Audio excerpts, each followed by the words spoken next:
और वो बात करने को है।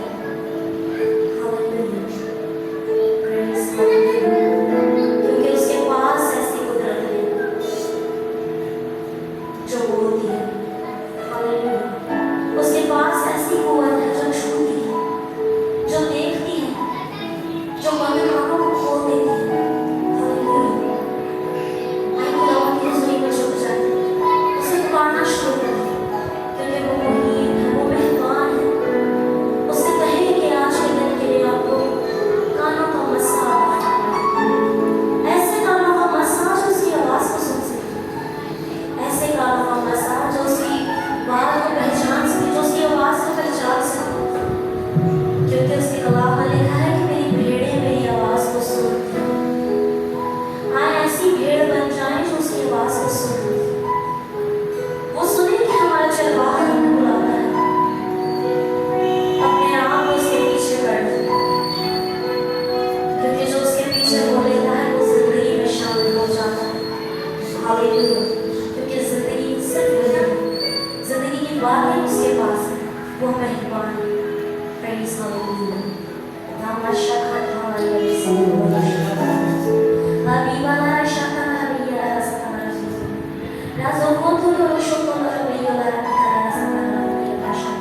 और आपकी कोई हद नहीं खुदा। आपकी शुक्रगुजारी करते हैं खुदा, क्योंकि आप हमें सुनने के लिए उतरे हैं खुदा। हम आपकी शुक्रगुजारी करते हैं खुदा, क्योंकि आपकी हम मौजूद है खुदा। हम आपके नाम को धन्यवाद देते हैं खुदा। आज की ये मीटिंग खुदा हमारे लिए बाइस से बरकत हो। हम आपकी हुजूरी से खुदा और बरकत को हासिल करें। आपके नाम को जला दें खुदा, और एक बड़ा रिवाज बताए खुदा। आपके नाम को जला दे खुदा।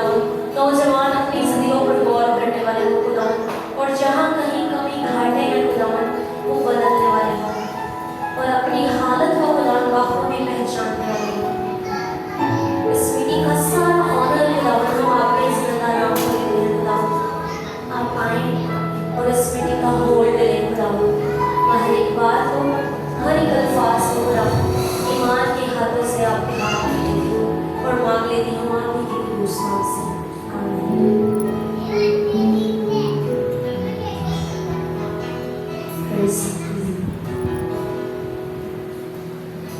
हम अपनी आंखों को बंद करें, हम प्रस्तुत करें। खुदावंद के कलाम में पैदाइश 1:1 में लिखा है कि खुदा ने आसमान और ज़मीन को बनाया।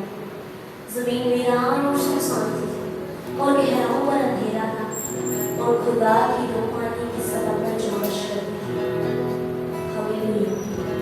जब कुछ भी ना था तब भी खुदा था, और उसके पास ऐसी कुदरत है जो वीरानियों में, अंधेरों में, सन्नाटों में रह सकते हैं, कायम रह सकते हैं, काम कर सकती है, और उन सन्नाटों को बदल सकती है। हालेलुया। Praise hallelujah. वीरानों में, तूफानों में ना घबराऊंगा। वीरानों में, तूफानों में ना घबराऊंगा। तू ही चट्टान है मेरा निगहबान है। तू ही चट्टान है मेरा निगहबान है। मैं तुझ में छुप रहूँगा।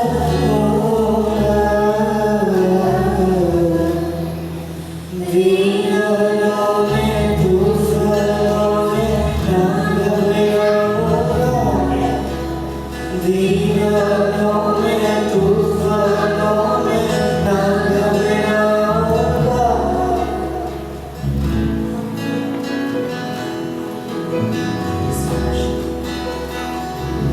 खुदा ने आदम से इस कदर मोहब्बत रखी। पैदाइश 1:26 में हम देखते हैं कि उसने उसे अपने हाथों से बनाया।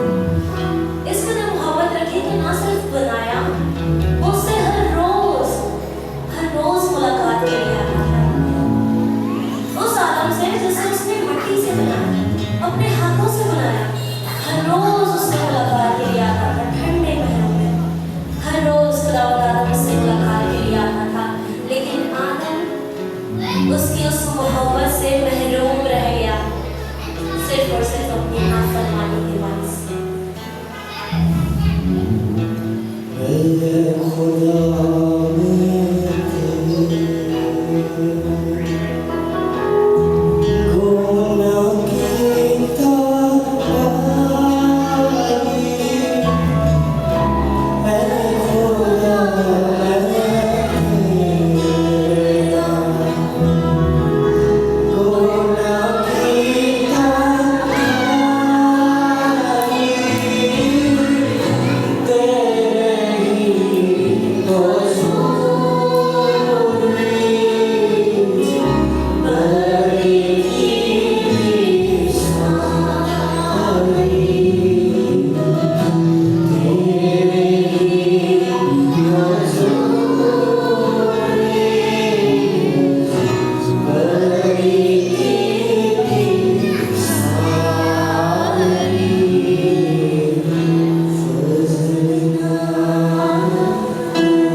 रूहानी जिंदगी बर्बाद हो गई, वो हलाकत में चला गया, वो मर चुका था रूहानी तौर पर, उसकी जिस्मानी आंखें खुल गई।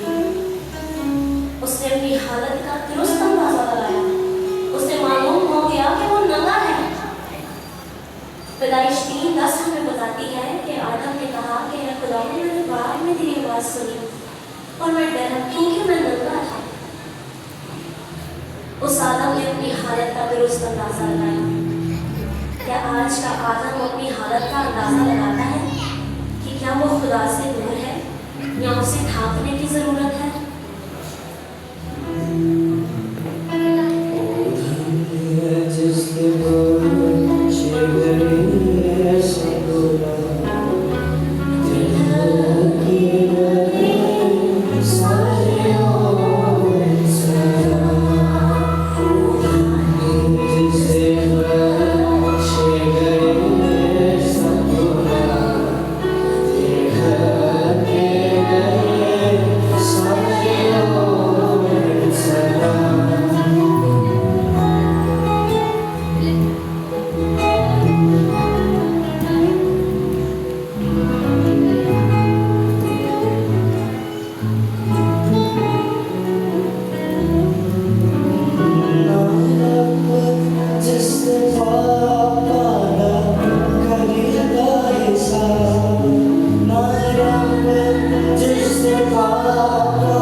उनके बदन को ढांकने के लिए उस शर्मिंदगी